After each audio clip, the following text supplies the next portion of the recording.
একের পর এক ভুতুরে কাণ্ড তো আপনাদেরকে দেখাচ্ছি বলছি, আর এইবার আপনাদের দেখাই নদিয়ার নাকাশিপাড়াতে আবার এপিক নম্বর চুরি। এক ভোটারের এপিক নম্বর ব্যবহার, অন্যজনের এসআইআর ফর্ম পাননি অভিযোগকারী সাধন বিশ্বাস। ভুয়ো ভোটার কার্ড ব্যবহার, অভিযুক্তের টাকা দিয়ে ভোটার কার্ড তৈরির কথা স্বীকার। চাঞ্চল্যকর দাবি অভিযোগকারী ভোটারের, কথোপকথনের রেকর্ডিং রয়েছে বলেও দাবি সাধনের।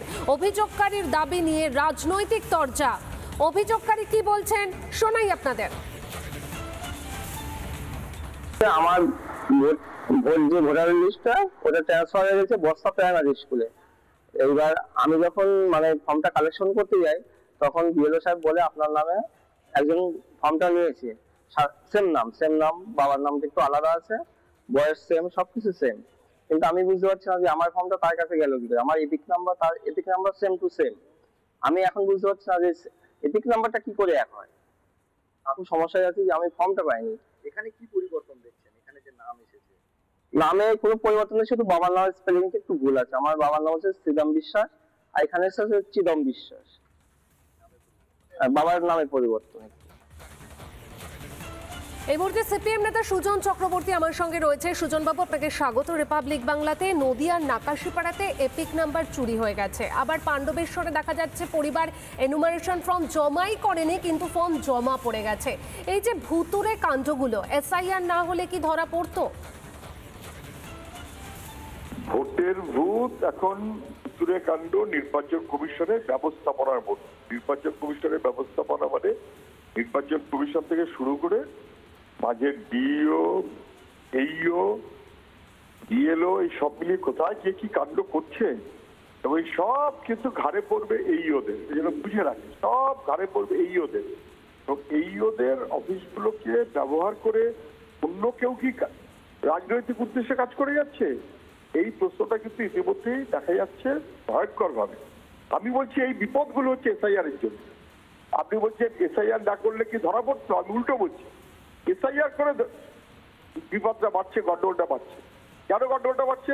কারণ এসআইআর এর মূল লক্ষ্য হচ্ছে কার কবে জন্মটা খুঁজে পার করা।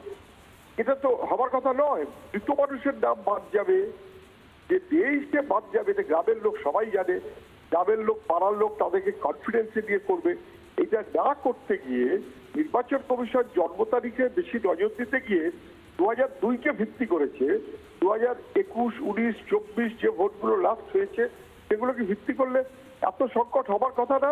শুধু ডিলিশনটা হতো, যে ডিলিশন বারবার লোকে দিয়েছে ফর্ম 7, নির্বাচন কমিশন করেনি।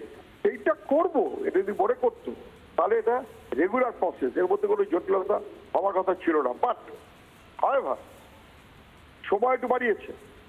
এই ওরা দেখে নিন, একটা যদি ভুতুরে কারবার থাকে, একটা যদি মৃত মানুষের নাম থাকে, একটা যদি ডবল এন্ট্রি থাকে, তাহলে তার উত্তর কিন্তু এইওকে দিতে হবে। সবার নজর কিন্তু এইওদের দিকে খেয়াল রাখে। ধন্যবাদ আপনাকে। নদিয়ার নাকাশিপাড়াতে এপিক নম্বর চুরি এবং এই ঘটনায় বিজেপি বিধায়ক অসীম বিশ্বাস কি বলছেন শোনাই আপনাদের।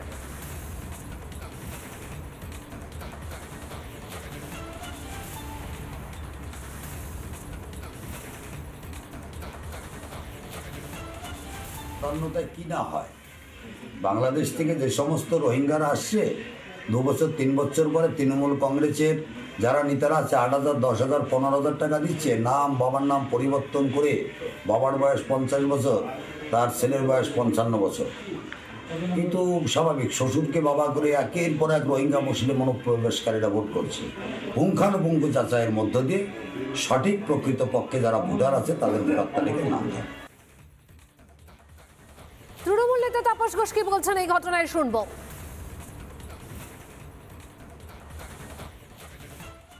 এটা সম্পূর্ণটাই নির্বাচন কমিশন, তারা যাদেরকে এই ভোটার লিস্টের কাজ করবার দায়িত্ব দিয়েছে সবটাই নির্বাচন কমিশনারের কারচুপি। নির্বাচন কমিশনার সবটাই, নির্বাচন কমিশন সবটাই জানে, নেতৃত্ব আছে, তাদের কাজটাই হলো এই কাজগুলো করে দাঁড়ানো। এই এপিক চুরি করে আর একজনের এপিক নাম্বারটা দিয়ে তার নামটা তুলে তার কাছ থেকে 50,000 টাকা নেওয়া, এই ধরনের একটা চক্র, তার সঙ্গে সম্পূর্ণভাবে ভারতীয় জনতা পার্টির নেতৃত্বটা যুক্ত আছে। নানা ধরনের কন্টেন্ট দেখার জন্য লাইক করুন, শেয়ার করুন আমাদের ফেসবুক পেজ, সাবস্ক্রাইব করুন আমাদের ইউটিউব চ্যানেল। পাশাপাশি অন্যান্য ব্রেকিং নিউজের জন্য অবশ্যই চোখ রাখুন রিপাবলিক বাংলায়।